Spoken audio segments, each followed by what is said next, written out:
Assalamualaikum warahmatullahi wabarakatuh. Perkenalkan, nama saya Lela Astuti Palalente dengan NIM A1124016. Di sini saya akan menceritakan sebuah novel yang berjudul Robohnya Surau Kami. Di suatu tempat ada sebuah surau tua yang nyaris ambruk, hanya karena seseorang yang datang ke sana dengan keikhlasan hatinya dan izin dari masyarakat.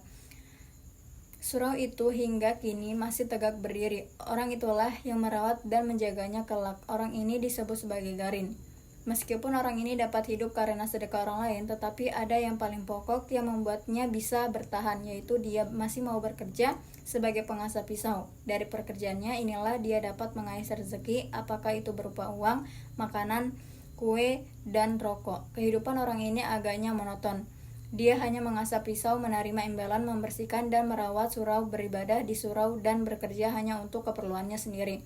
Dia tidak ngotot bekerja, karena dia hidup sendiri. Hasil kerjanya tidak untuk orang lain, apalagi untuk anak dan istrinya, yang tidak pernah terpikirkan. Suatu ketika datanglah Ajo Sidi untuk berbincang-bincang dengan penjaga surau itu. Lalu keduanya terlibat perbincangan yang mengaiskan, akan tetapi sepulangnya Ajo Sidi, penjaga surau itu murung, sedih dan kesal karena dia merasakan apa yang diceritakan Ajo Sidi itu. Sebuah ejekan dan sindiran untuk dirinya. Dia memang tak pernah mengingat anak dan istrinya, tetapi dia pun tak memikirkan hidupnya sendiri sebab dia memang tak ingin kaya atau bikin rumah. Segala kehidupannya lahir batin diserahkannya kepada Tuhannya. Dia tak berusaha mengusahakan orang lain atau membunuh seekor lalat pun. Dia senantiasa bersujud, bersyukur, memuji dan berdoa kepada Tuhannya.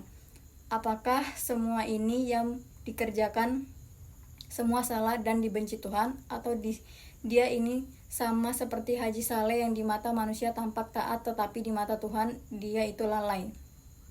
Penjaga surau itu begitu memikirkan hal ini dengan segala perasaannya. Akhirnya dia takut kuat memikirkan hal itu. Kemudian dia memilih jalan pintas untuk menjemput kematiannya dengan cara menggorok lehernya dengan pisau cukur. Kematiannya sungguh mengejutkan masyarakat di sana. Semua orang berusaha mengurus mayatnya dan menguburkannya, kecuali satu orang saja yang tidak begitu peduli atas kematian. Dialah Ajo Sidi yang pada saat semua orang mengantar jenazah penjaga surau, dia tetap pergi bekerja. Baik, selanjutnya saya akan menganalisis unsur intrinsik dan ekstrinsik dari novel Robohnya Surau Kami, yaitu tema. Tema cerpen ini adalah seorang kepala keluarga yang lalai menghidupi keluarganya. Amanat pokok yang terdapat dalam cerpen Robohnya Surau Kami karya A. Nafis adalah pelihara, jaga, dan jangan bermasa bodoh terhadap apa yang kamu miliki. Hal ini dapat dilihat dari beberapa amanat, yaitu jangan cepat marah kalau ada orang yang mengejek atau menasihati kita karena perbuatan kita yang kurang layak di hadapan orang lain. Perbuatan baik yang kita lakukan karena hal ini bisa saja baik di hadapan manusia, tapi tetap kurang baik di hadapan Tuhan. Jangan menyanyiakan apa yang kamu miliki. Untuk itu cermati sabda Tuhan, jangan mementingkan diri sendiri seperti yang disabdakan Tuhan dalam cerpen ini. Ada latar tempat yang ada dalam cerpen ini jelas disebutkan oleh pengarangnya, seperti kota, dekat pasar, di surau, dan sebagainya. Latar waktu, latar jenis ini yang terdapat dalam cerpen ini ada yang bersamaan dengan latar tempat seperti yang sudah dipaparkan di atas pada latar tempat. Latar sosial dari cerpen ini tampak latar sosial berdasarkan usia, pekerjaan, dan kebiasaan atau cara hidupnya. Alur atau plot. Alur cerpen ini adalah alur mundur karena ceritanya mengisahkan peristiwa yang telah berlalu, yaitu sebab karena kematian kakek Garin. Sedangkan strukturnya berupa bagian awal, tengah, dan akhir. Adapun alur mundurnya mulai muncul Sedangkan strukturnya berupa bagian awal, tengah, dan akhir. Adapun alur mundurnya mulai muncul di akhir bagian awal dan berakhir di awal bagian akhir. Penokohan tokoh dalam cerpen ini ada 4 orang, yaitu tokoh aku, Ajo Sidi, kakek, dan Haji Soleh. Tokoh aku berwatak selalu ingin tahu urusan orang lain. Ajo Sidi adalah orang yang suka membual. Kakek adalah orang yang egois dan lalai, mudah dipengaruhi dan mempercayai orang lain. Haji Soleh yaitu orang yang telah mementingkan diri sendiri. Konflik Konflik yang ada adalah konflik batin antara si tokoh dengan Tuhannya dan juga dengan keluarganya. Titik pengisahan sudut pandang titik pengisahan cerpen ini yaitu pengarang berperan sebagai tokoh utama, akuan sertaan sebab secara langsung pengarang terlibat di dalam cerita. Selain itu, pengarang pun berperan sebagai tokoh bawahan ketika si kakek bercerita tentang Haji Soleh di depan toko aku. Gaya di dalam cerpen ini, pengarang benar-benar memanfaatkan kata-kata dan majas, alegori, dan sinisme.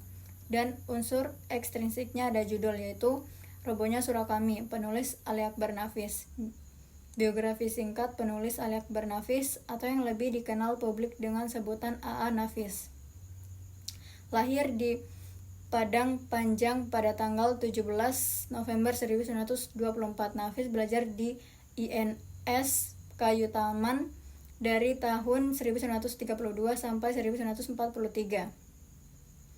Lebih dari 20 buku sudah dihasilkan olehnya, mulai dari kumpulan cerpen, puisi, novel, kumpulan esai, hingga penulisan biografi dan autobiografi.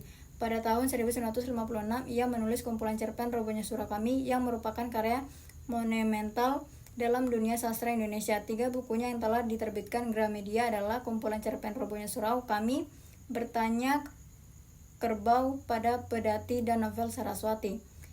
Nilai sosial kita harus saling membantu jika orang lain dalam kesusahan seperti kala cerpen tersebut. Karena pada hakikatnya kita adalah makhluk sosial. Nilai moral, kita sebagai sesama manusia hendaknya jangan saling mengejek atau menghina orang lain, tetapi harus saling menghormati. Nilai agama, kita harus selalu melakukan kehendak Allah dan jangan melakukan hal yang dilarang olehnya, seperti bunuh diri, mencemooh, dan berbohong. Nilai pendidikan, kita tidak boleh putus asa dalam menghadapi kesulitan, tetapi harus selalu berusaha dengan sekuat tenaga dan selalu berdoa.